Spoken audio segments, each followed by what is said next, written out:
noite, pessoal. Estamos aqui em mais uma noite de Team Talk. E para quem não sabe, o Team Talk ele é um momento que nós temos com as equipes da Identidade Jovem aqui da IBN de Santa Maria. E eu sou Gustavo Zibnon, sou líder da Identidade Jovem. Então, nesse momento de pandemia, nós trouxemos essas ideias, onde nós conversamos com a equipe e trazemos um tema para conversar com essa equipe. E à minha direita temos o Pablo, né? Fala aí, Pablo. Boa noite, galera. Boa noite a todos que estão assistindo aí. Meu nome é Pablo. Sou líder aqui da área de evangelismo da Igreja Batista Nacional. E também faço parte da liderança da Light Zone Santa Maria, que é um movimento interdenominacional aqui da cidade. E eu acho que é isso, né? Isso aí.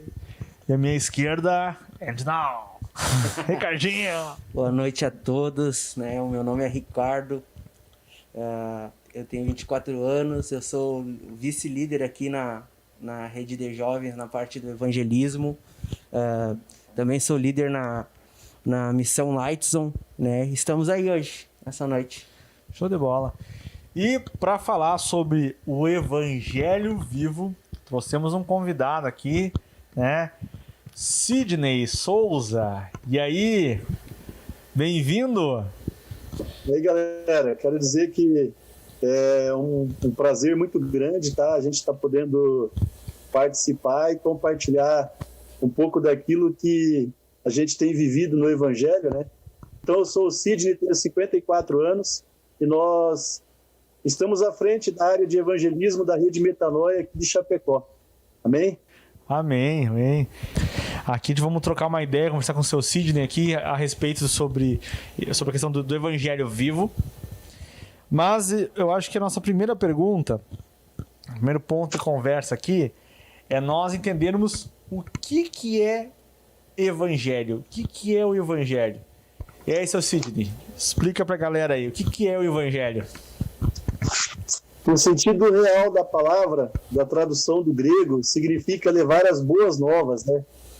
Eu entendo que o Evangelho é a principal mola propulsora da igreja. É a essência daquilo que Jesus deu para os apóstolos e para os discípulos. Então eu vejo que o Evangelho é isso, levar uma novidade de vida para as pessoas. Porque o Evangelho ele vai nos curando, ele vai nos sarando, ele vai nos trazendo uma novidade de vida. Então o Evangelho para mim é novidade de vida em Cristo. Perfeito.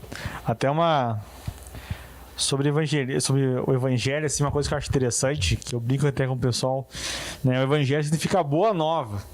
E é legal quando tu vai evangelizar alguém, antes de você falar da boa nova, você tem que falar da má velha, né?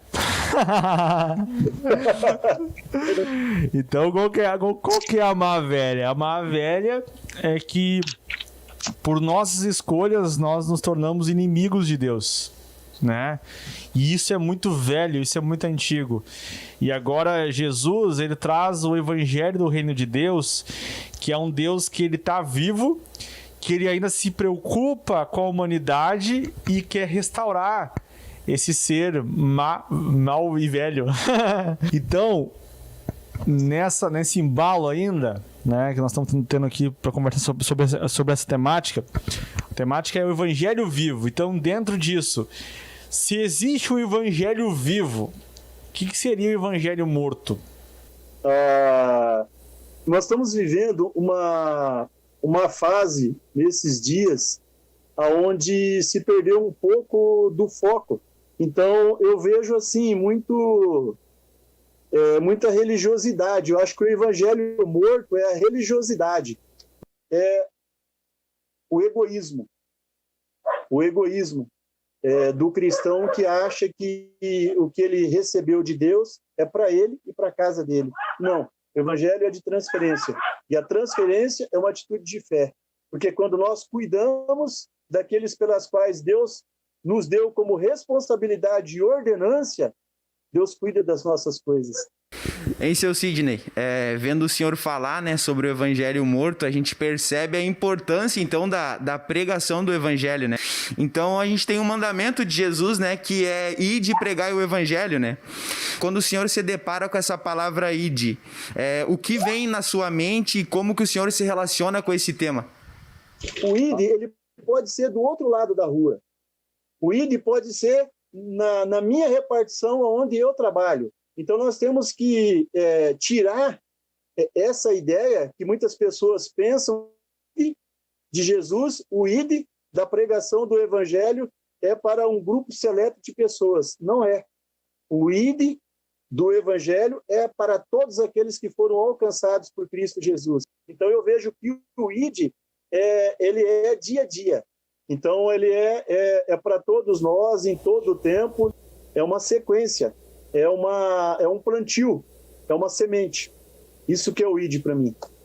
Eu gosto muito da versão de Mateus 28, que a palavra ali, na verdade, não é ide, né? Mas é indo. E é interessante esse aspecto, porque essa correção. Porque o ide se refere a você tá numa postura, então você vai passar a evangelizar, né? Mas o indo, ele traz algo mais para a vida, né? Enquanto você está indo na padaria comprar pão, você está fazendo discípulos. Enquanto você está indo levar o cachorro para passear, você faz discípulos. Então, acho muito interessante isso, porque alguns vão pensar, às vezes, que algumas pessoas nascem para serem evangelistas. Então, vamos deixar o evangelismo para essas pessoas. Exclusivo, né? Não faz parte da minha realidade. Então, nos fala um pouco sobre isso, sobre essa importância do cristão entender que todo cristão tem o compromisso com o indo. Você pegou aqui o texto de Mateus 28. Eu acho interessante, cara, eu gosto muito desse texto. Porque ele diz o seguinte aqui, ó, Mateus 28, no 18. E chegando Jesus, falou-lhe dizendo, me dado todo o poder no céu e na terra. Portanto, ide e ensinai a todas as nações, batizando-os em nome do Pai, do Filho e do Espírito Santo. Eu vejo 4 fundamentos importantes nesta passagem. Um dos fundamentos que ele fala aqui é o ide, tá? Esse ide que ele fala. Ele não está dando especificamente um ide destinado a uma classe só de pessoas, mas ele está abrindo aqui a todas as pessoas. Porque se nós formos analisar essa passagem aqui, Jesus, nessa situação, ele poderia ter dito para esses discípulos, porque ali fala que eles ouviram e adoraram, né? Adoraram, por alguns duvidaram. Jesus ter dado uma resposta ríspida para eles, pelo fato de ter duvidado por ter passado por tudo o que passou. Mas Jesus, em sua imensa misericórdia e sabedoria, ele deu para esses homens que iam levar o nome de Deus, ele deu a autoridade de Jesus, né? Em Lucas 10, 19 diz, eis que vos dou poder para pisar em serpentes e escorpiões, e sobre toda a força do inimigo, e nada vos fará mal algum. Ele deu esse poder, essa autoridade. E o segundo fundamento que eu vejo é a transformação, o ensino.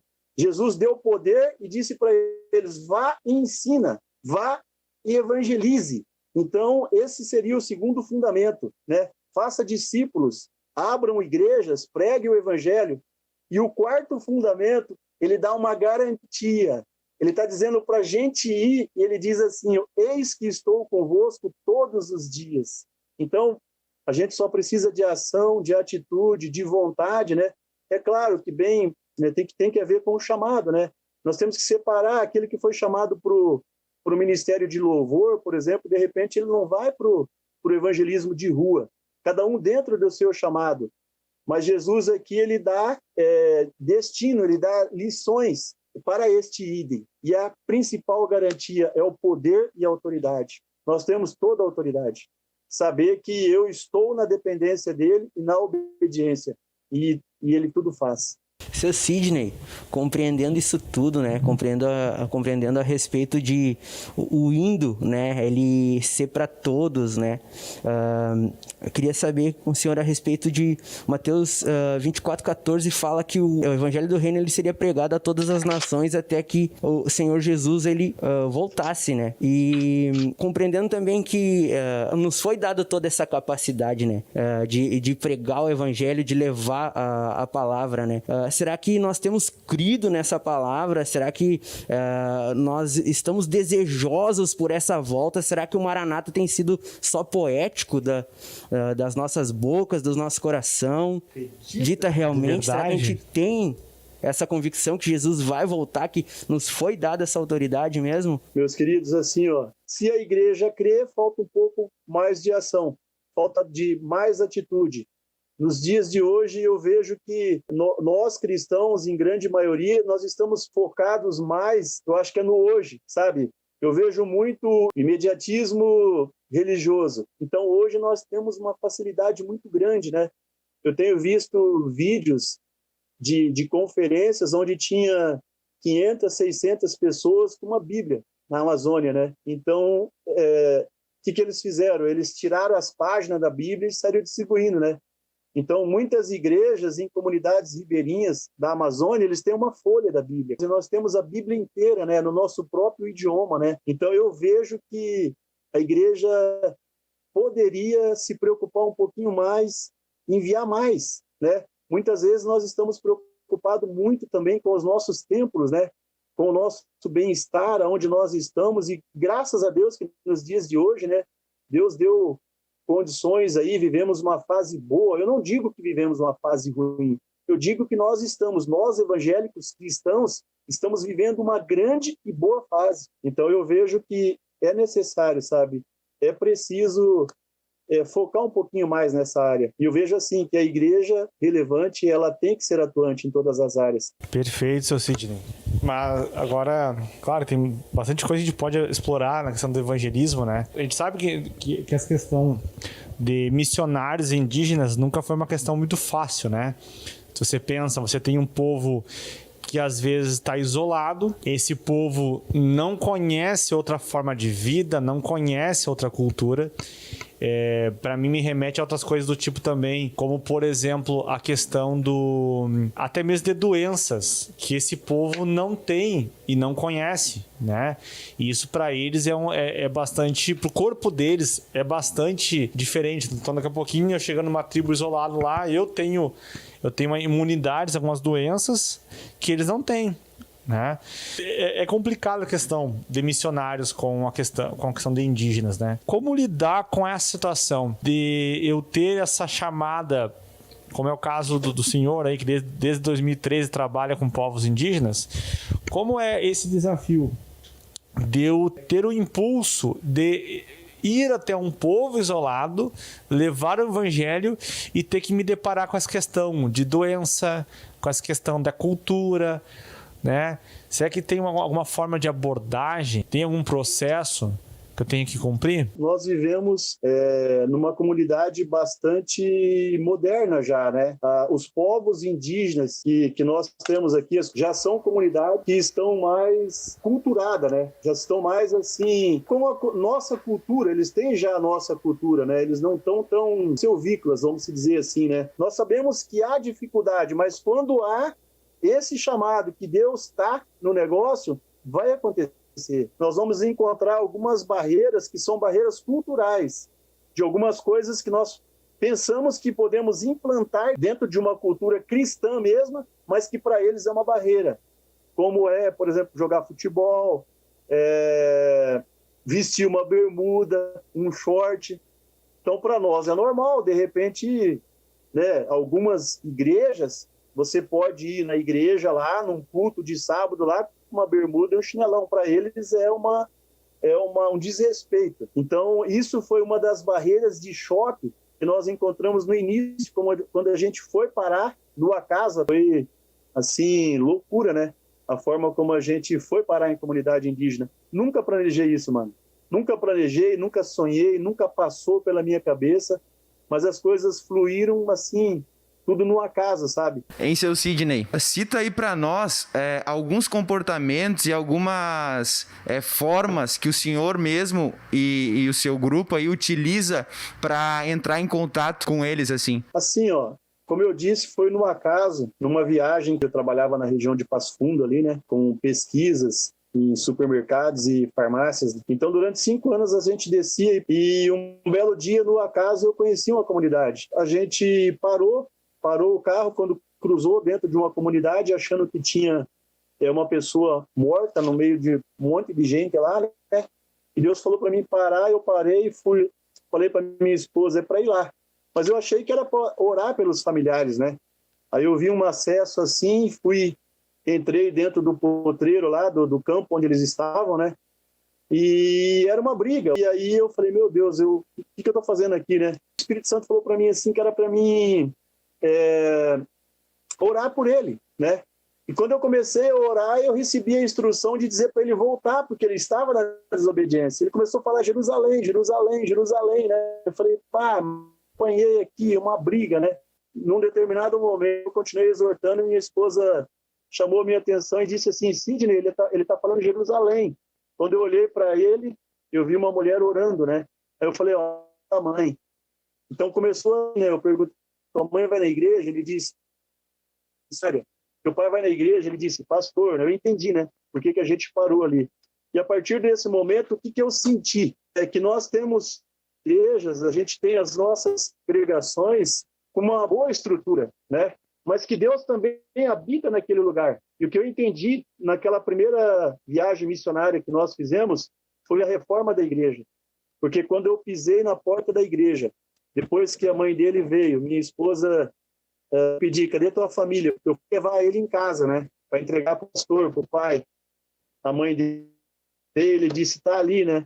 Ela viu a minha esposa e disse, paz e Senhor, irmã.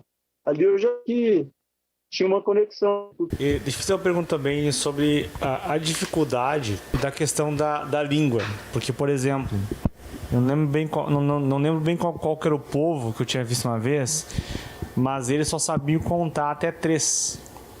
Eles sabiam numerar o 0, 1, 2 e 3. Isso é normal da cultura deles. Então, como é que eu vou fazer para explicar coisas, até mesmo da Bíblia, onde vou ter que trabalhar com o numeral 7, por exemplo, numeral 6, 10, né? Porque isso para eles não cabe na cultura e no entendimento deles. Fala para nós um pouco sobre essa dificuldade da comunicação e como ela se dá e como ela se resolve. Primeiro ponto, conhecer a cultura, saber como que funciona. E daí, através do amor, tá? E daquilo que Jesus falou, eis que estou com vocês até a consumação dos séculos, e a presença do cheiroso, do queridão lá, vai fluir. Não tem como não fluir. Não existe. Se ele mandou ir, vai acontecer. Glória a Deus, né? Quebrando, né? Após quebrar essa barreira aí de comunicação, né? Esse primeiro contato aí que vocês têm com as comunidades, eu queria saber a respeito do após, como é que funciona, né, o trabalho de vocês, né, a respeito de princípios, né, a serem levados para eles, de que maneira, qual é o método, digamos, né, o modelo, né, que vocês têm para conseguir pregar o evangelho na sua plenitude, né, desde os princípios básicos, né, que talvez eles não tenham, né, e até essa não inversão de conceitos, mas quebrando alguns conceitos que eles têm, né, por questão de cultura, etc e tal. Amém, mano. Assim, ó, nessa parte, nós temos que ter uma cautela muito grande em função exatamente da cultura, né, local, dos costumes, tá? A gente tem que ter uma cautela. Nós temos um projeto que é um projeto de ensino bíblico, de montarmos uma escola lá. Só que por várias vezes, pelo fato de nós não termos uma congregação lá dentro, nós não estamos fixados dentro da comunidade. Nós fazemos visitas à comunidade e recebemos aqui na Casa de Auxílio, todo final de semana, todo sábado à tarde, nós recebemos caravana aqui na Casa de Auxílio. Então, infelizmente, nós não temos uma forma de fazer uma coisa mais profunda. Nós trabalhamos muito em cima do paliativo nessa área, irmão. A gente trabalha em cima do paliativo, em cima daquilo que a gente tem em mãos, sabe? Porque isso já é um pouco mais difícil. Porque o que nós fazemos? A gente usa, o que a gente faz? A gente vai usar a própria igreja local. Então, nós não temos uma igreja específica lá dentro. Nós não chegamos a esse estágio. A gente não pensou nisso, sabe? Uma igreja específica para nós implantarmos um ensino mais aprofundado, né? Uma coisa mais trabalhada. Não. São várias denominações. Aqui embaixo, na Reserva Condá, acredito que umas 8 igrejas a gente tem ajudado e acompanhado lá, sabe? Então, no decorrer do tempo, né, a gente já participou lá de umas 8 igrejas e nós somos convidados para congressos, né? Agora 2 e 3 tem batismo, tem congresso de uma determinada denominação. Mas se o outro vizinho também pedir apoio, pedir auxílio, né, a gente ajuda, porque a gente entende que a gente não está lá, mano, para fazer uma separação, para apontar, né? Porque nós não fomos os primeiros missionários que foram lá ensinar para eles. Então, os primeiros missionários lá, os desbravadores, eles ensinaram alguns costumes, né? Algumas coisas que acho que não é por aí, não vai ser nós que vai querer mudar, alterar, radicalizar. O que a gente pode fazer é falar da Bíblia, é ensinar aquilo que a gente sabe para eles a respeito da Bíblia, e o resto é com eles. Perfeito. Então, você falou até que nós da Rede Metanoia não temos essa propensão de instalarmos uma igreja em algum povo, né? Então, mas como é que vocês trabalham essa questão de ter esse indicador que aquele povo foi alcançado, que a minha missão com esse povo fechou, terminou? Como é que vocês fazem essa análise? É difícil, mano, porque assim, eu não vejo como uma missão que terminou, entendeu? Nós somos chamados para auxiliar, para ajudar, né? E dentro desse processo de ajuda, ele envolve muitas coisas, porque nós já fizemos, por exemplo, roça de feijão, projetos que a gente tentou lá fazer juntamente com os irmãos, com a igreja, né? Não funcionou muito por falta talvez de conhecimento nosso, de tecnologia, período, não foi muito bacana. Nós tentamos horta comunitária numa determinada região. Se você pegar a região aqui da reserva, com 268 famílias, 1.550 pessoas, mais ou menos uma aldeia. É muito grande, é muito extensa a área. Então, nós já fizemos também horta comunitária, a horta lá grande, né? Implantou a horta e tal. Mas, num determinado momento que a gente não desceu lá, teve um problema que o mato subiu.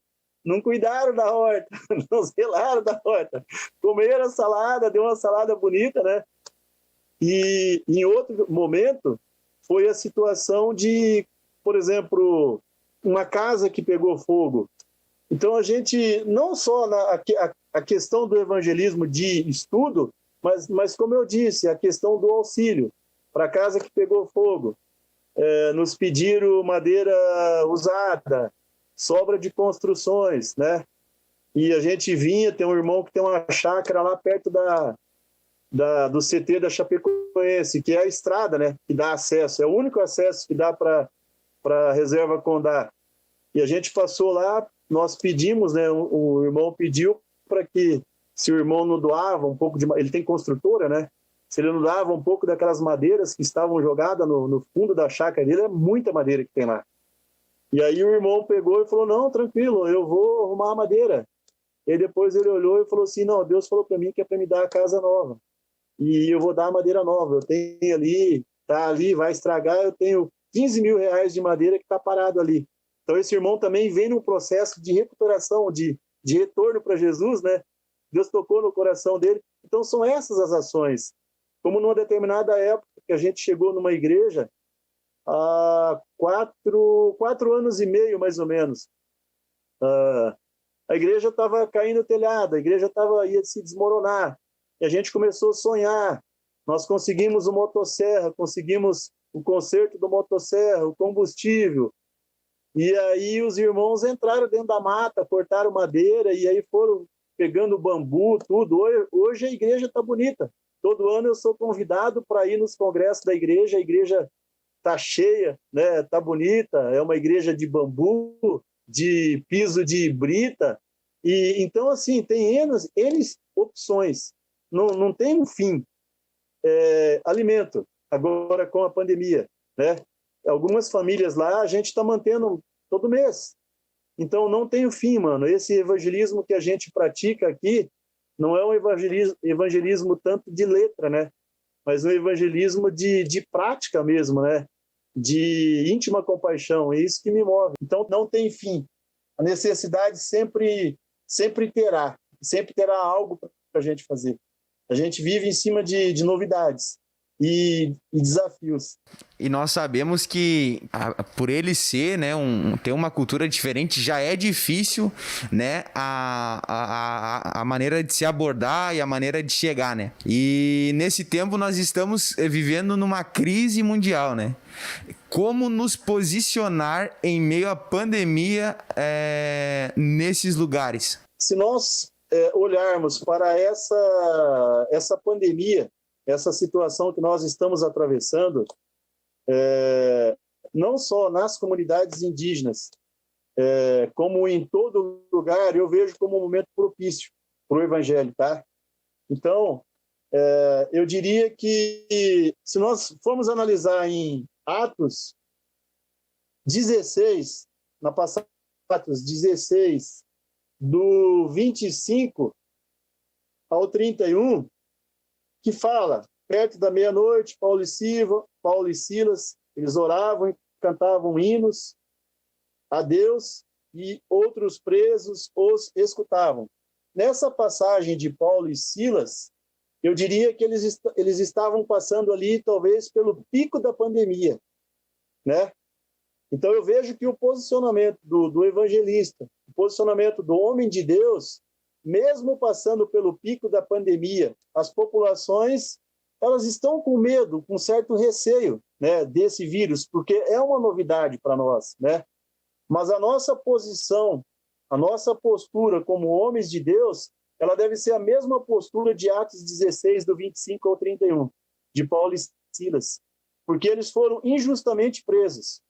Eles foram açoitados de forma injusta. Eles eram cidadãos romanos. Eles libertaram uma moça de um espírito de adivinhação, né? E no momento, a passagem fala que eram por volta da meia-noite. E meia-noite naquela época era meia-noite mesmo. Não era como hoje, né? Às vezes meia-noite, nos dias de hoje, né? Nós estamos ainda conectados na internet, estamos pensando de dormir. Não é verdade? Então, aquela época, meia-noite, era meia-noite mesmo.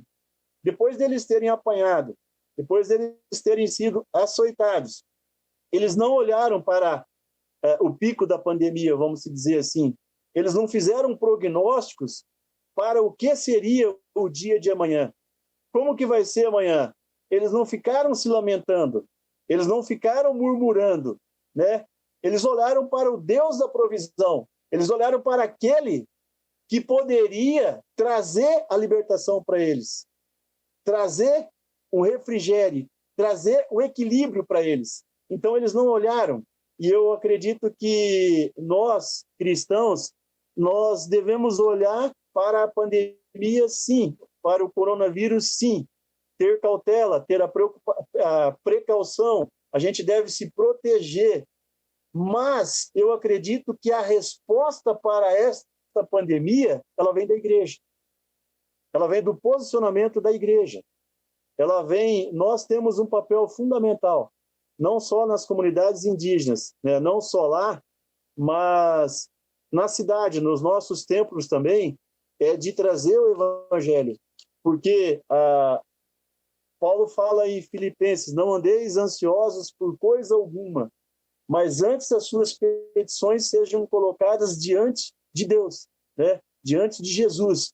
Então, o nosso foco é fixar os nossos olhos em Deus e crer que nós só seremos atingidos se Deus quiser. Se Deus não quiser, nós não seremos atingidos. E nós devemos passar isso adiante, nós devemos transferir isso adiante. O senhor falava a respeito agora da pandemia, né? Mas eu queria voltar um pouquinho atrás, ali até na questão da pergunta do Gustavo, né? A respeito colocar uma igreja dentro da comunidade. É uma resposta, né, social, né, digamos, né, para a comunidade indígena, né? Esse evangelho vivo, né? Mas sabendo disso, e sabendo também que precisa se fundamentar, né, com questão de palavra, questão de ter uma comunidade, né, messiânica concentrada ali, né, como a gente vê em Atos 2 mesmo, né, que eles viviam, né, naquela comunidade onde tinham tudo ligados um ao outro, eram completamente plenos. O Senhor acha que é necessário, né, que seja implementado essa comunidade, essa igreja dentro desse local, para que tenha uma amplitude maior, né, o alcance dessas comunidades? Se o senhor acha importante, e se não tem possibilidade agora, né, o porquê, o que nos falta, né? Eu digo no todo, não na questão da movimentação de vocês, né?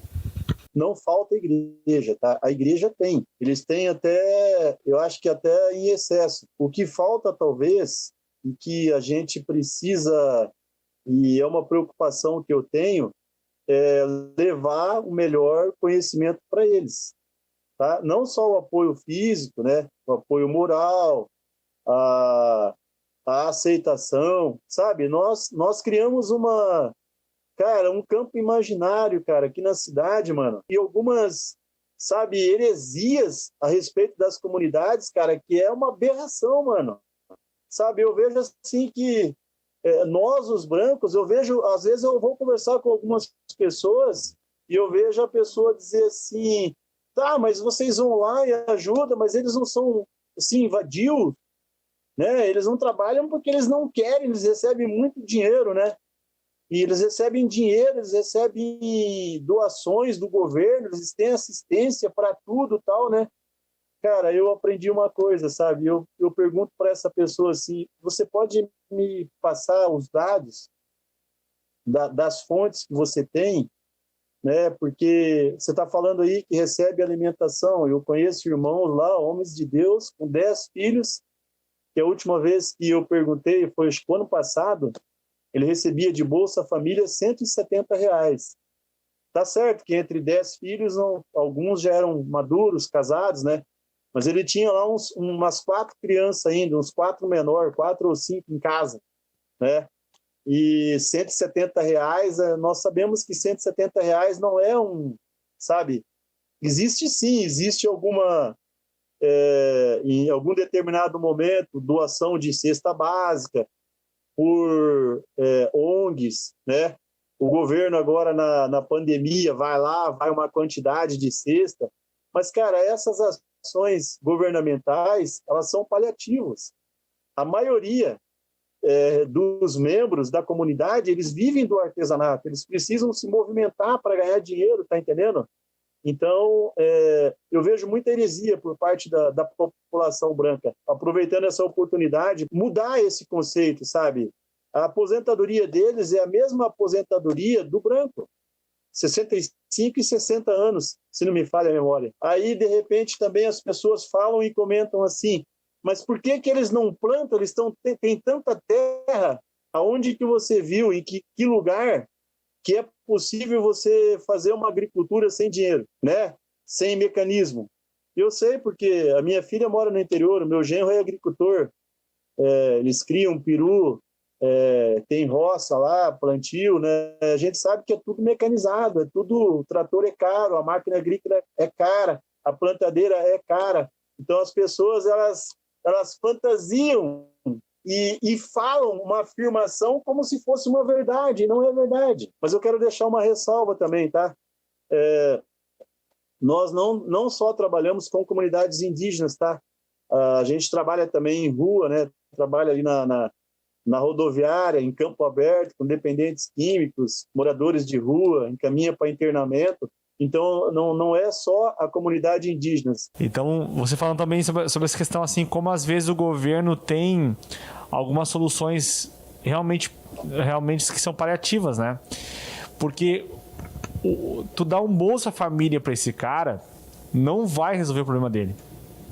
Tu dá assistência médica para esse cara, não vai resolver o problema dele. Então,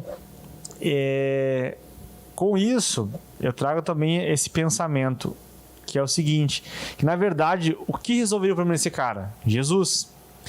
Mas eu hoje trabalho com evangelismo de ateus, né?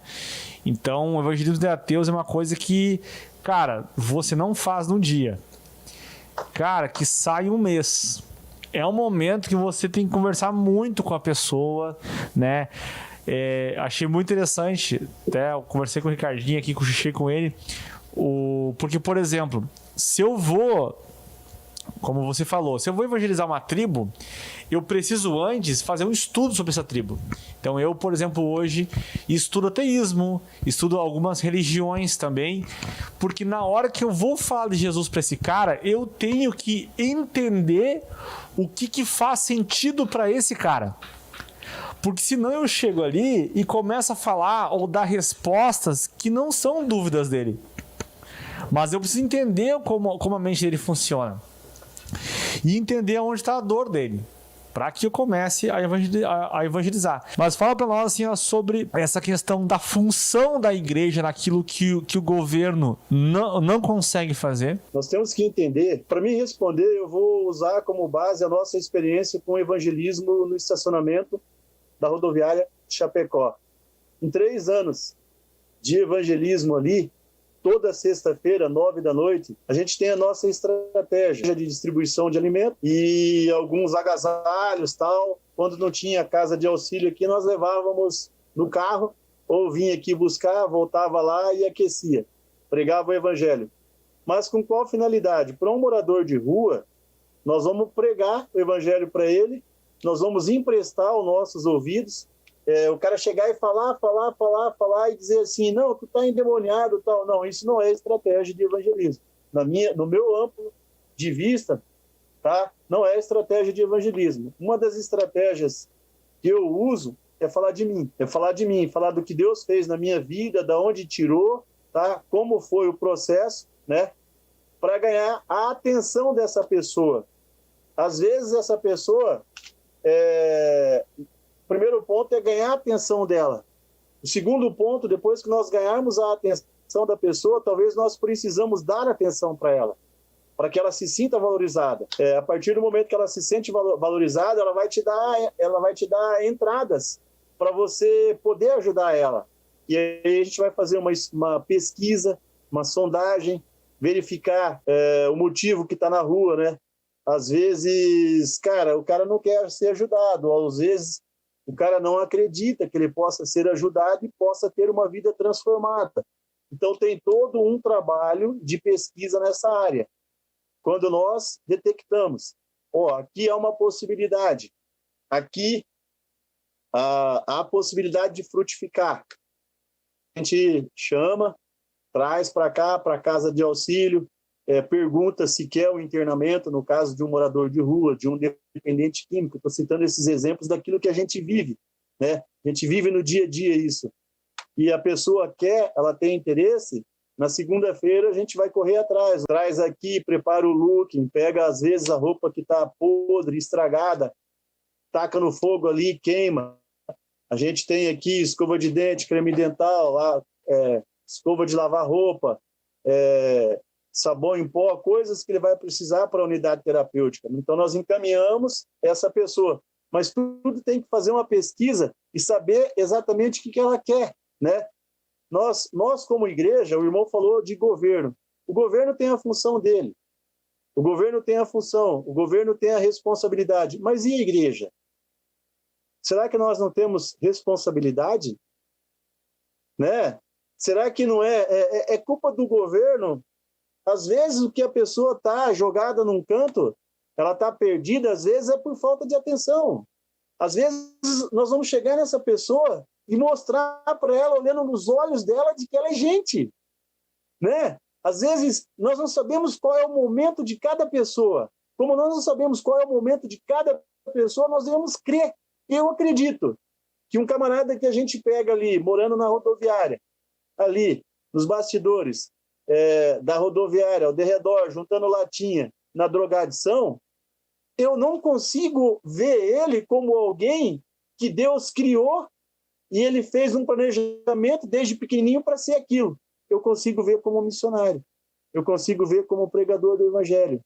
E eu preciso olhar para ele como se ele for, de forma que ele seja melhor que ele. Todos os meus discípulos, todas as pessoas que eu acompanho, que a gente cuida, eu falo assim, ó, eu não posso aceitar que você seja como eu. Eu não posso aceitar que você, tá, como igreja, como homem de Deus, que você suba até onde eu subi. Você precisa voar mais alto. E eu preciso mostrar para ele, não como eu comentei antes que o irmão falou aí, dizendo, você está em pecado. Ele já sabe que está em pecado. Ele já sabe que a vida dele está, né? Eu só preciso mostrar para ele que ele também é filho de Deus. E também Jesus, aquilo que Jesus fez na cruz, todo o sacrifício que Jesus fez foi para ele também. Ele também tem valor, ele também é gente. E nós temos, para a honra e glória do Senhor Jesus, colhido frutos nessa área. Sabe, tem homens, né, jovens que a gente conheceu na rua aí, chegou a ser monitor da unidade terapêutica, né? Tá no processo, saiu da unidade terapêutica, tá aí, tá no fundamento apostólico, tá trabalhando, tá registrado, era morador de rua, dependente químico. A galera já se mobilizou, como ela vai recomeçar a vida. Nós não devemos ficar à mercê de governo, tá?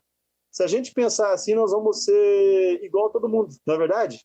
A culpa é do governo, e aí nós não temos nada a ver com isso. Tá, mas e o que Deus fez na nossa vida? E o que Deus fez e tem feito nas nossas vidas? E da onde Ele nos tirou? A palavra fala, né, que a criação, ela anseia com expectativa, né, a manifestação dos filhos de Deus, né? E o que é essa manifestação? Essa resposta na vida dessas pessoas, né? Eu creio que aonde Jesus, ele passou, ele respondeu, ele curou o cego, né? Ele levantou aquele que era manco, né? E nós somos o corpo de Cristo. Então, aonde nós passarmos, né? Onde existe vulnerabilidade, essa resposta, né? Que nós temos que trazer para a sociedade, né? Se nós temos essa real compreensão que nós somos o corpo de Cristo, né? E tu vê assim, Jesus lembra agora a questão de Lázaro, né? Que Jesus não estava ali. E logo que ele recebeu a mensagem de que Lázaro estava doente, fala que o espírito dele se inquietou, né? E tu vê isso acontecendo, ou seja, será que o nosso espírito se inquieta que nem o espírito de Jesus? A necessidade de responder, né? Exatamente, sabe? Porque às vezes a gente cai nessa normalidade de alguns sinais da queda, né? A gente caminha pela rua, a gente vê um morador de rua e aquilo nada nos toca.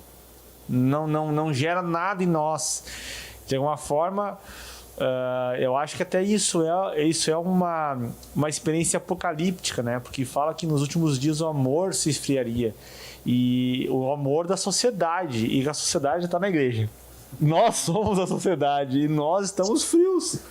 Pra caramba, cara. E especialmente uma coisa, né, que a gente comenta bastante aqui, porque a gente tem uma missão, tem uma vocação, tem um chamado, né? E às vezes nós achamos que tá muito bom vir no culto. Eu venho no culto, eu sento, eu ouço a palavra. Quando a gente, né, te fala bastante, né? A pessoa vem no culto para se sentir melhor, ao invés dela pensar que ela precisa ser instrumento para que o outro seja aliviado, não ela. Então, o cristão, às vezes, ele vem no culto, aí ele participa daquele momento, sai dali, começa só segunda-feira, trabalha, tem seus problemas, administra. E quantas pessoas passam por ele? Quantas pessoas ele poderia tocar e orar por essa pessoa? Quantas pessoas ele poderia perceber, assim, a sua fragilidade? Eu lembro um dia que eu cheguei no banco, assim, eu sentei e eu, Deus, como eu queria orar por cura por alguém hoje. Cara, e no mesmo instante, uma senhora sentou do meu lado, com a mão na cabeça. Meu filho, que dor de cabeça que eu tô. Do nada, cara, do nada. Não, do nada não, né? Do nada não. Mas a gente, às vezes, a gente não tá sensível a essas coisas, né? Não percebe essas coisas. Mas fala um pouco pra nós, pastor Sidney, como tu vê essa questão da frieza da igreja quanto à missão dela do ID? O que veio à mente agora, com a tua observação, foi que existe um perigo muito grande na religiosidade. Eu vejo como muito perigosa, tá? A religiosidade é um perigo. A pessoa estar dentro da igreja. O que eu estou querendo dizer? No decorrer da minha vida, eu vi pessoas em igrejas que eu vi o cara 10 anos atrás, ele estava fazendo uma campanha para um determinado familiar. Aí passou-se mais 5 anos, o cara está fazendo uma campanha para outro familiar, né? Aí passa mais um tempo, tá ali orando para um outro familiar ou fazendo uma campanha para uma faculdade ou para algum problema dele. Isso é muito perigoso, na minha opinião. Na minha opinião, isso é muito perigoso. Por que é perigoso? Porque o evangelho, ele é transicional. Ele é de transferência. O evangelho não nós cristãos, homens de Deus, todo aquele que conheceu a Cristo Jesus e teve uma vida transformada por Cristo Jesus, ele não deve pensar assim. Ele não pode, porque é muito perigoso. O que vai acontecer? Eu trabalhei por alguns anos numa casa noturna de alto padrão. É uma casa tipo rave, né? Ela vem aqui os Messi, os Cristiano Ronaldo, nessa casa noturna, da Europa, Estados Unidos, da América do Sul. Então, era uma casa noturna de altíssimo padrão. Nessa casa noturna, como encarregado de segurança, eu ficava, é uma chácara top, né, de luxo, e eu era o encarregado de segurança, então eu coordenava uma equipe muito grande na época lá, de seguranças. E ali, algumas vezes, na fila dessa casa noturna, eu via jovens que eu conheci na igreja. Filho de pastores, de presbíteros, né? De pessoas que eu conheci anos atrás, orando por si, entendendo que a transferência do evangelho, a responsabilidade é do pastor, a responsabilidade com o jovem é do líder de jovem, a responsabilidade com as pessoas não é minha. Eu estou na igreja para buscar uma bênção. Isso é muito perigoso. O evangelho, ele é totalmente de transferência. Quando nós entendemos que nós recebemos do Senhor, como Jesus disse, tudo o que eu recebi do meu Pai, eu vos dou. E vos dou autoridade. Eu recebi do Pai, passo para vocês, dou autoridade. E o próprio Jesus disse, em Lucas 10, se não me falha a memória, quando foi enviado os 72 discípulos, quando eles retornam ali daquela missão, eles retornam e eles começam empolgados a dizer assim, Senhor, em teu nome nós repreendemos os espíritos imundos, em teu nome nós curamos os enfermos. E Jesus falou, vocês estão empolgados com isso? Eu estou dando autoridade para vocês para muito mais. Então, como que nós vamos estar anos dentro da igreja, tempo após tempo, sentado dentro de uma igreja, sem entender que o evangelho é de transferência? Tudo o que eu recebi de meu Pai, eu vos dou autoridade, vocês terão autoridade para pisar na cabeça de serpentes e escorpiões, né? Ele disse, ide por todo mundo. Ele não disse, ide somente pastores, ide somente presbíteros, ide somente evangelistas. Ele disse, ide por todo mundo e pregai o evangelho. Quando nós tomamos uma decisão de transferir o evangelho, é com convicção, com certeza. Enquanto nós estamos preocupados com os dele, ele se coloca na responsabilidade de cumprir o estatuto dele. Porque Deus não é homem, Deus não vai mentir como homem. Ele vai cumprir. Então, se eu estou preocupado com o meu semelhante, eu olho para uma pessoa, né, que está em dificuldade, que está ali por algum problema. Talvez, muitas vezes, você vai se deparar com uma prostituta na rua, né? Ah, mas é uma prostituta, não tem vergonha na cara. Ô, você sabe se aquela menina foi abusada pela família? Você sabe se ela foi abusada quando criança? Você sabe se ela foi criada com o objetivo, quando crescer vai ser uma prostituta. Você não dá nada, você sabe o passado, que nem já aconteceu ali na rodoviária. Aí você vai ver a menina se cortava tudo, estava lá se prostituindo, foi abusada pelo próprio pai, pelos irmãos, por parentes, né? Então, não é responsabilidade nossa, é responsabilidade nossa, sim. Nós não devemos guardar tudo aquilo que nós recebemos do Senhor, ele é transicional. Nós devemos transferir para outro. E essa é a visão que tem que ter, para não cair num sincretismo religioso, porque a religião mata. Seu Sidney, creio que com a resposta do Senhor para a pergunta que eu vou fazer, vai ter dois tipos de pessoas se identificando. Pessoas que se comportam como membros de igreja e pessoas que se comportam como discípulos de Cristo. Eu quero fazer uma colocação que em Marcos 6, a primeira multiplicação de pães de Jesus. E a gente vê uma diferença entre a posição dos discípulos e da multidão. Quando Jesus ele multiplica os pães, distribui os pães, são os discípulos. Então, olhando de uma perspectiva, a gente consegue entender que os discípulos ali, eles carregaram a glória de Deus. Eles carregaram a manifestação da glória de Deus. E a multidão apenas se alimentou do que Jesus e os discípulos, né, tiveram feito naquele momento. Então, eu quero que o Senhor defina para mim o que é ser um discípulo e o que é apenas ser só um membro. Eu acho que tem um pouco a ver com aquilo que a gente acabou de explanar aqui na pergunta anterior, né? O membro é aquele que, na minha concepção, de que ele está na igreja, ele está ali participante simplesmente para o alimento próprio, né? O discípulo é aquele que, a palavra discípulo já fala discipulado, por exemplo. Discipulado significa discípulo ao lado. Discípulo é aquele que caminha junto, né? Que recebeu a instrução, que recebeu o conhecimento e que abraçou a causa, vamos dizer assim, né? Então tem uma grande diferença, sabe? Porque eu vejo que o verdadeiro discípulo de Jesus é aquele que entendeu a essência do Evangelho. A gente percebe que no Brasil, a gente começou ali a questão da proclamação do Evangelho pelos padres jesuítas, certo? Então essa foi a forma pelo qual se começou no Brasil a se compreender o Evangelho, se começou a se proclamar o Evangelho, ok? Então, de alguma forma, começou essa oportunidade das pessoas se tornarem seguidores de Jesus Cristo. Tá, e aqueles que estavam antes?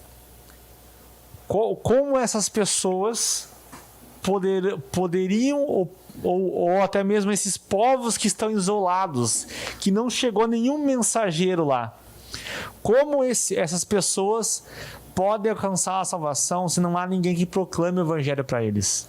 Aí entra aquela questão, né, das 4.040 povos, né, 4.040 línguas sem o Evangelho, né? É complicado, né? Porque nós sabemos que a salvação é só em Cristo Jesus, né? Só Jesus pode nos salvar, né? Porque nós entendemos que nós nascemos do pecado original, né? A gente vem de uma natureza adâmica, né? Se nós nascemos com uma natureza adâmica, nós temos a oportunidade de entrarmos na família de Deus através de Jesus, né? Então, mano, essa é difícil, né? Essa é complicado, né? A gente tem que orar, né? Orar para que Deus levante missionários, orar pelo campo missionário para que outros povos, esses povos, né, que não foram alcançados ainda, sejam alcançados, né? Porque é o objetivo, né? Eu acredito nisso. Eu acredito que em algum lugar do mundo agora tem homens ali enfrentando perigo, talvez necessidade, né? Risco, né? Para que o evangelho seja alcançado, mas tem muita coisa para ser feita ainda. E o que a gente faz, assim, ó, de coração mesmo, sabe? É muito pouco. É muito pouco perto do que Deus fez pelas nossas vidas, sabe? Eu sei de onde Ele me tirou, então é muito pouco mesmo, sabe? A gente tem muito que avançar e aprender nessa área. É verdade.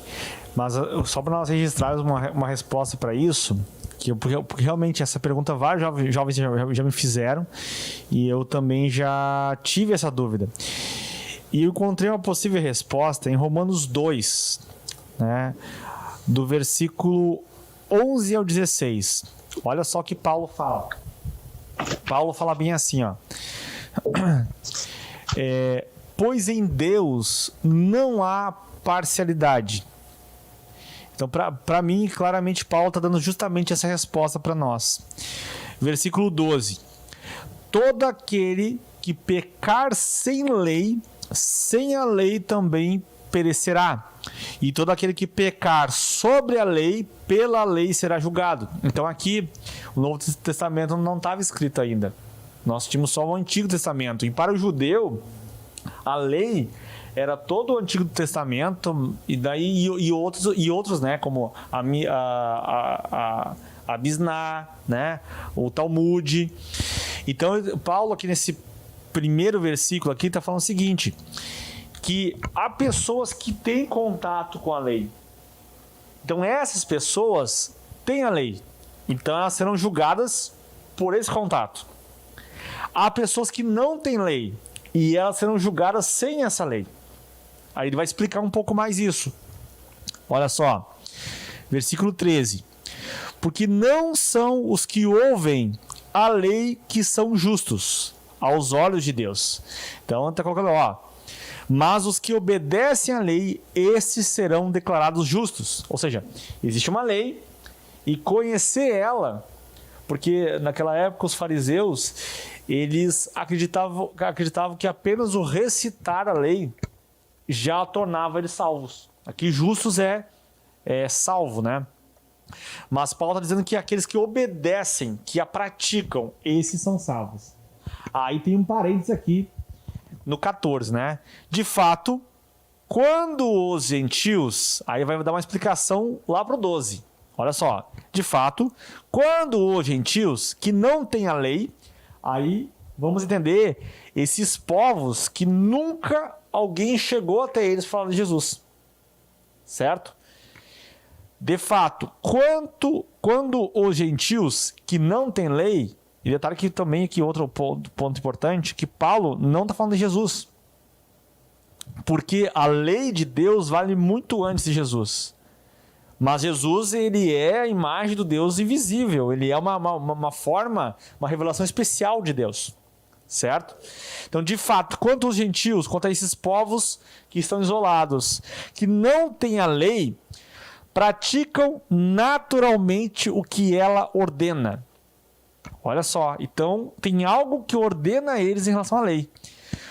Tornam-se lei para si mesmos, embora não possuam a lei. Olha só, 15. Pois mostram que as exigências da lei estão gravadas em seus corações. Isso aqui é muito interessante porque tu vai ver assim, ó. Ok, o ser humano se afastou de Deus. Então, vamos pensar que agora tu tem a lei de Deus que está lá na mão de Moisés. Só que está na mão de Moisés e do povo. E o restante? Aí Paulo vai falar em Romanos 1 que a natureza vai demonstrar os atributos e a lei de Deus. Ok, mas isso eu não enxergo a natureza. Então, Paulo está dizendo que Deus colocou a lei dele em um lugar que não tem como o ser humano não ter acesso no coração. Olha só, no 15 de novo, pois mostram que as exigências da lei estão gravadas em seus corações.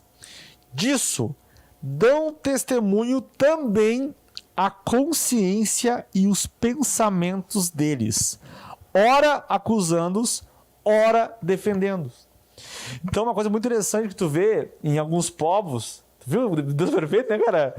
Tu vê alguns povos, por exemplo, que eles fazem o canibalismo, por exemplo, ou que eles matam crianças deficientes. Tu vê nesses povos, aí eles fazem lutos. as mulheres choram. Ou seja, a consciência está dizendo, não está certo isso. Não tem para onde fugir, não é? E acaba que tu vê que esses povos, dos que eu estudei até agora, nunca se encontrou um povo ateu que não acreditava em nada. No sentido assim, ó, que não se achasse em dívida com um ser superior, que ele fizesse fazer sacrifícios, ou que não confiava nele ao ponto de dar oferendas. E aqui Paulo vai fechar no versículo 16. Isso acontecerá no dia em que Deus julgar os segredos dos homens, mediante Jesus Cristo, conforme o que declara o meu evangelho. De forma que, no dia que Jesus voltar, mesmo esse povo isolado, ele vai ter como testificação do certo e do errado a consciência dele que acusou ele. Interessante, né? O que você acha dessa explicação, dessa ideia? Faz sentido? O negócio que me pegou agora, né? Se a consciência deles, né, traz a respeito do que é certo e o que é errado.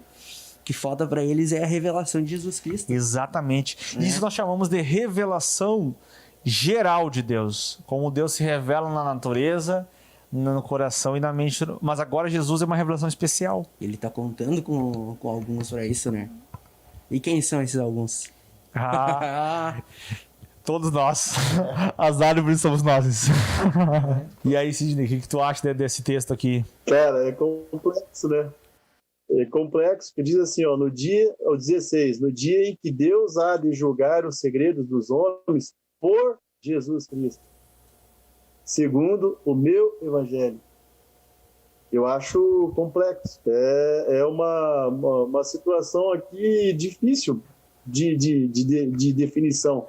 Mas eu vejo assim, ó, como ser humano na carne, nós temos entendimento.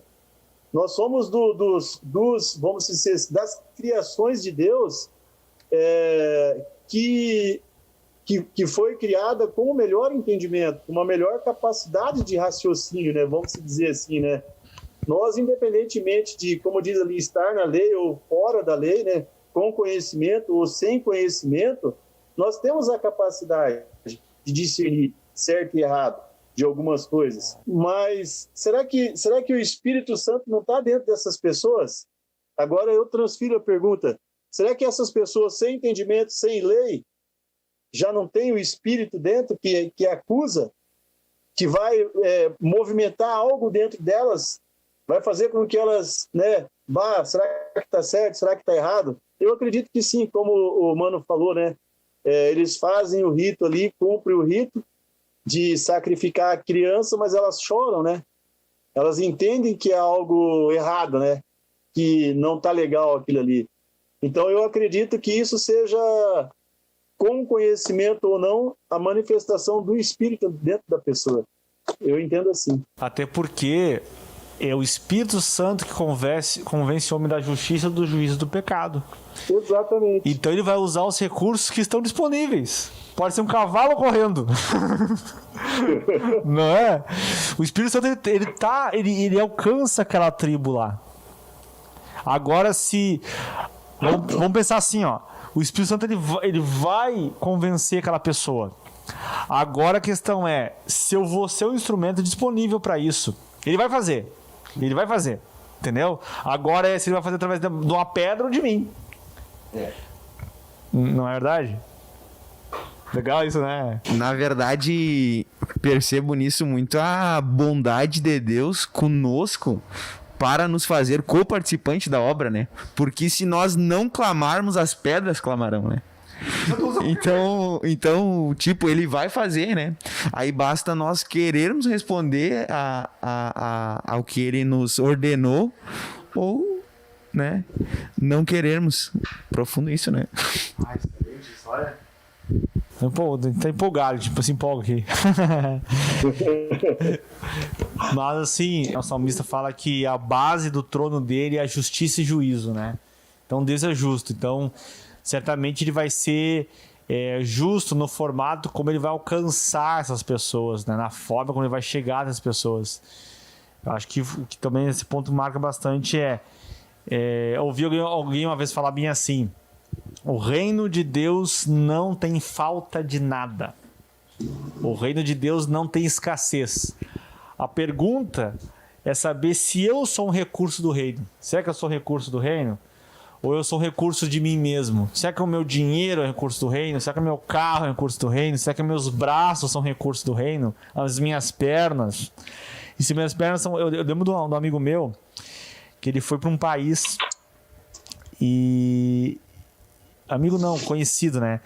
E ele foi para esse país e quando ele chegou lá, ele foi expulso, foi deportado do país porque ele foi com Bíblias. E ele foi ameaçado pelas autoridades desse país que eles quebrariam as pernas dele se ele voltasse. Cara, e ele foi de novo. E os caras pegaram ele e quebraram as duas pernas dele. As pernas, tipo, eu penso assim, ó, as minhas pernas são recurso do reino. O que o rei quer fazer com as minhas pernas é com ele. E ele voltou, foi deportado, voltou pro Brasil, tudo mais. E depois que ele voltou a andar, com fisioterapia, ele voltou ao país, cara. Ele voltou a terceira vez ao país, cara. Né? Então, o quanto de fato a nossa vida é do Senhor, né? Eu te falava antes, né? O quanto de fato a gente não tá achando que isso é uma historinha. Eu falava com alguém semana passada, sobre mitologia grega. Eu acho muito interessante mitologia grega e mitologia egípcia. Eu acho legal as histórias. E eu falava com esse jovem o seguinte: às vezes o cristianismo para nós é uma mitologia. É apenas uma história que a gente acha muito legal. É apenas um conto que a gente acha muito interessante, mas a gente não deposita vida nisso. E acaba que dá essas coisas. A gente acaba não tendo esse comportamento diferenciado, né, como criatura, como filho de Deus. Porque é uma história. A gente não está disposto a morrer por isso, a perder as pernas. E compreendi que eu não vivi, né? O que a palavra fala, né? Que o discípulo basta ser como o seu mestre, né? E o nosso mestre, ele se doou por essa mensagem, né? E o que falta para a gente compreender isso e acionar essa responsabilidade de se doar totalmente para que essa mensagem ela chegue a quem não foi alcançado, né? Não só dizendo questão desses povos em si, mas as pessoas que estão ao nosso redor mesmo, né? No nosso dia a dia, no nosso indo, né, cara? Eu creio que falta não só lermos, passarmos, né, por essas histórias, mas compreendermos e termos convicção dentro de nós. Que realmente nós, a partir do momento que nós somos redimidos, nós trazemos a resposta, nós levamos o evangelho. Nós temos que levar o evangelho. Ai de mim se não pregar o evangelho. Então, assim, ó, indo pro fechamento aqui para nós, gostaria, assim, Sidney, que você desse um fechamento para nós sobre essa questão do evangelho vivo. Desse uma fala que trouxesse, assim, um resumo, assim, do pensamento e também uma mensagem àqueles que estão nos ouvindo sobre o que é o evangelho vivo e como eles têm que se relacionar com esse evangelho vivo. Eu entendo assim, ó, que nós não estamos num passeio aqui na Terra, né? Nós temos duas essências. Uma essência da Terra, porque fomos formados do pó da Terra. Mas nós temos a essência celestial, porque para que houvesse vida em nós, foi feito um sopro, né? E quando Deus sopra nas narinas do homem, ele não sopra algo que está fora, ele sopra algo que está dentro. Então nós temos duas essências, que é uma essência da terra e uma essência do céu. E como nós não estamos a passeio, nós devemos entender que há uma imensidão aí fora de pessoas que muitas vezes, pela uma simples oportunidade de nós emprestarmos os ouvidos, de nós pararmos, se dedicar, dar atenção para ela, falar daquilo que Deus fez na nossa vida, Às vezes a pessoa vai continuar por meses ou por anos sofrendo por essa falta de oportunidade. Então, eu diria que nós tivéssemos essa consciência, sabe? Olhássemos as pessoas com a mesma forma como Jesus olhou. E eu abro um parênteses a respeito de disposição, porque nós temos uma diferença bastante grande entre a disposição que a maioria das pessoas que quando elas conhecem, têm uma experiência com Deus, elas estão dispostas, elas querem transformar, elas querem uma metanoia aqui na Terra, elas querem transformar pessoas, mas existe uma barreira muito grande, que é a disponibilidade. Então nós precisamos sim estar dispostos, mas nós temos que buscar essa disponibilidade, sabe, com as ferramentas que nós temos. Porque muitas vezes o ID para minha vida, para mim seja o meu local de trabalho, seja o ambiente que eu estou inserido, a escola que eu estou estudando, né? A vizinhança que eu moro, né?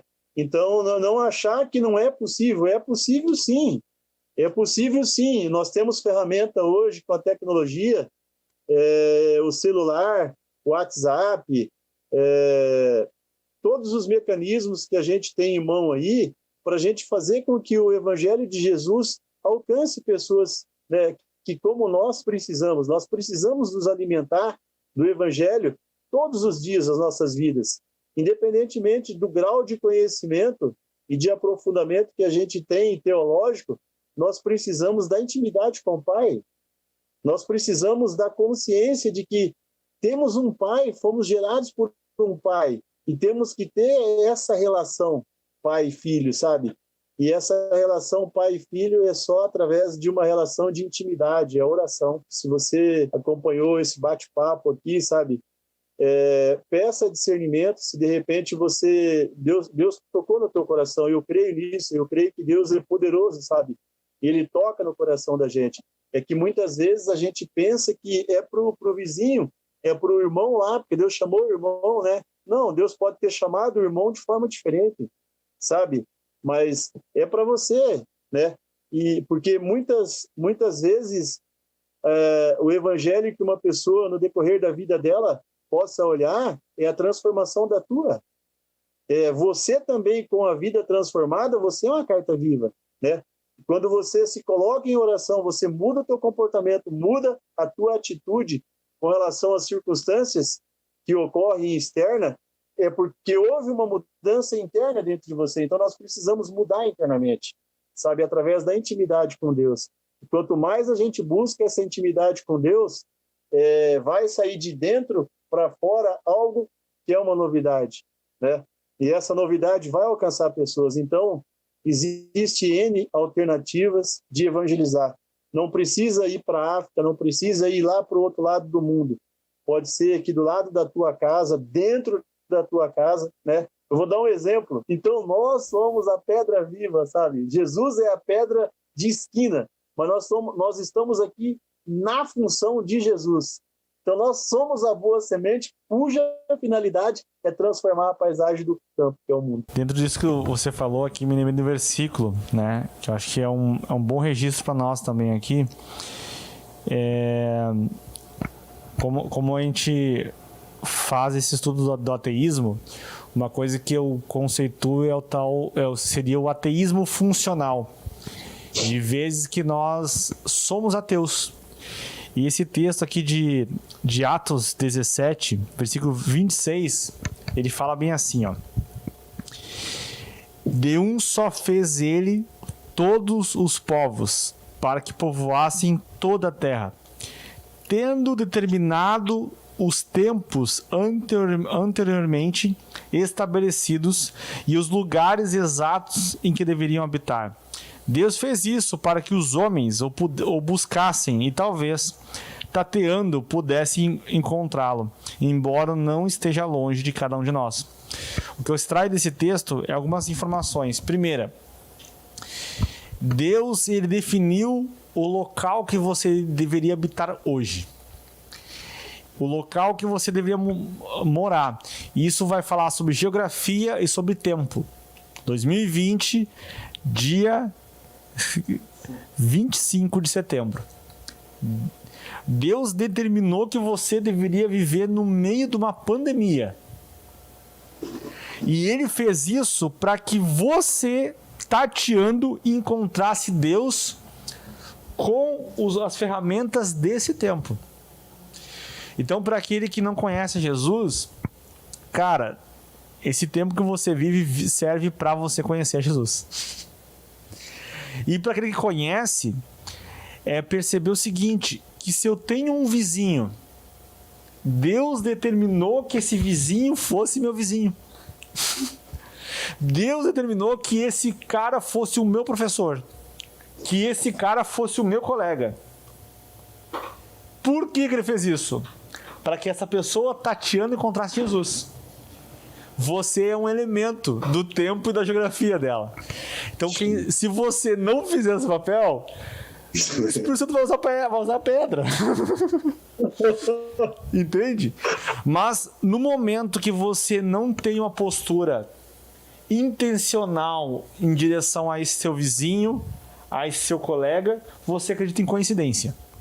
Coincidentemente, esse cara é meu colega. Coincidentemente, essa pessoa... eu rodei no vestibular. Passei no outro ano. Coincidência? Não. Esse cara é meu professor. Por quê? Porque Deus está esperando que eu, como filho de Deus, me manifeste. Se eu não faço isso, eu sou ateu, não é? Porque ateu acredita em coincidência, cristão não, né? Então, Sidney, a gente quer agradecer muito, muito, muito a sua presença, né? Aqui a gente é bastante criativo e a gente inventa bastante moda. Então, não se surpreenda se uma hora a gente chamar você de novo. Porque foi bem legal a conversa.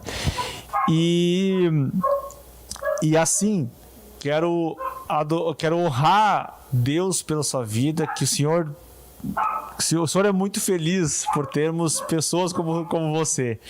Obrigado pela sua disponibilidade, obrigado pelo seu coração, né? Pela sua paixão pelo Evangelho e que desperta tantos nós.